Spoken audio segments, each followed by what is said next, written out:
So these are the definitions of dengue fever. So patient is having acute febrile illness, then there is a constitutional syndrome.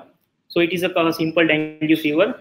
Then there is a case of dengue fever plus evidence of hemorrhagic tendency in form of positive tourniquet test or petechia plus thrombocytopenia less than 1 lakh count, or evidence of plasma leakage in form of evidence of plasma leakage we can see in form of a mild pleural effusion or a mild ascites.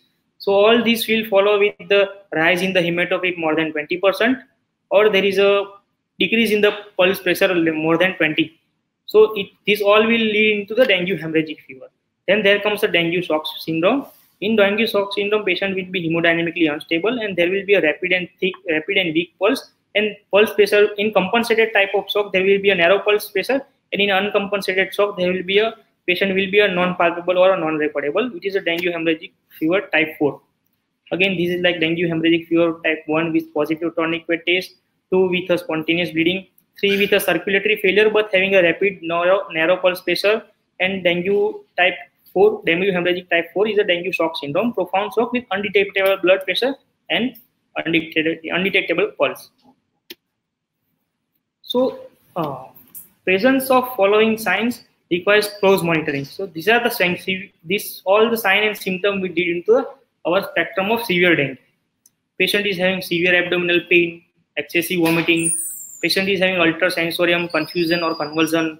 Patient will develop a respiratory distress, which will be evident by oxygen desaturation. Patient will have a rapid and 3D pulse, narrowing of the pulse pressure less than 20 millimeter of mercury. Urine output is less than 0.5 ml per kg per hour.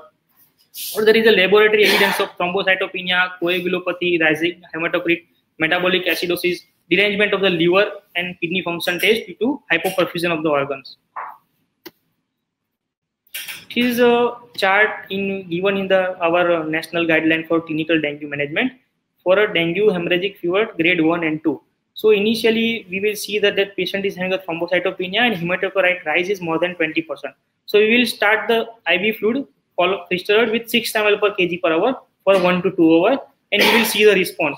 We will see the response in form of hematocrit falls or a pulse rate or blood pressure stabilization, or urine output will increase. So if there is a improvement, we will decrease the dose of transfusion of steroid in 3 ml per kg per hour to 1.5 ml per kg hour, and gradually will stop the IV fluid. If patient will not have a improvement in form of hematocrit rise or a pulse and hemodynamic stability, we will increase the fluid to 10 ml per kg per hour, and then we will check for the response. If there is an improvement, we will again go to the 5 ml, 6 ml per kg per hour, and then gradually we will decrease the fluid and we will stop the fluid.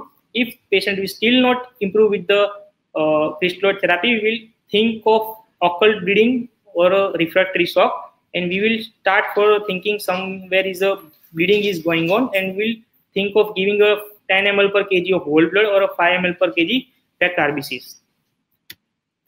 It is the same for the compensated shock.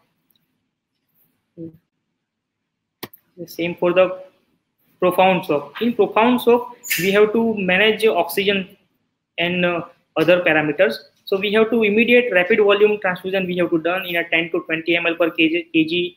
Then we have to again see for the improvement in form of hematocrit falls or a pulse size and hemodynamic stability and urine output.